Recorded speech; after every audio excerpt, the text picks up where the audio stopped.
নমস্কার। আজ উল্টো রথ। আমি আমার সমস্ত শ্রোতা বন্ধুদের জানাই অসংখ্য আন্তরিক প্রীতি ও শুভেচ্ছা।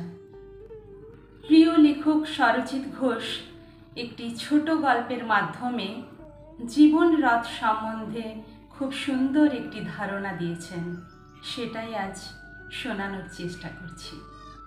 ঘড়িতে তখন দুপুর 1টা।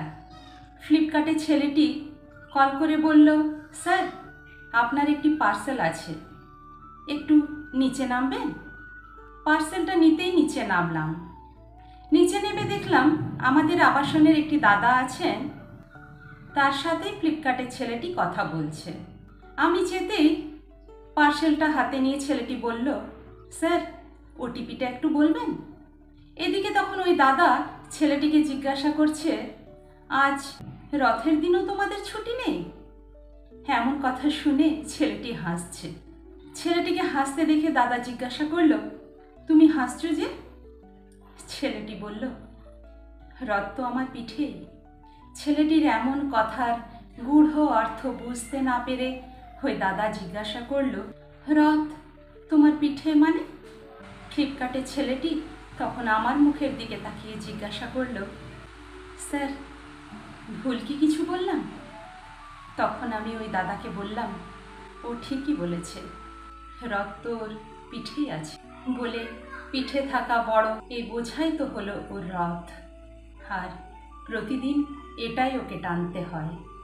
ফ্লিপকার্টের ওই ভাইটি সঙ্গে সঙ্গে বলে উঠল, আমি আসলে এটাই বলতে চাইছিলাম, আমাদের আবার ছুটি কিসের? পিঠেতে বড় ব্যাগের বোঝাটা চাপালে তবেই জীবনের রথ চলবে। ছুটি থাকলে যে জীবন রথ থেমে থাকবে? বললাম, একদম ঠিক বলেছ, জীবনটাই হলো এক রকমের রথ।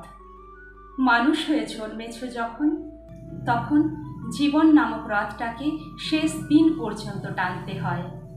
এই পৃথিবীতে যত মানুষ, ততজনই কোনো না কোনো একটা রথ টেনে নিয়ে চলেছে। রথ টানতেই তো পৃথিবীতে আসা। জীবন শেষ মানেই তোমার রথ টানাও শেষ। তারপর তুমি পৌঁছলে অনন্ত লোকে। এই পৃথিবীর প্রতিটি মানুষ কোনো না কোনো রথের সারথি। কলমে সরজিৎ ঘোষ।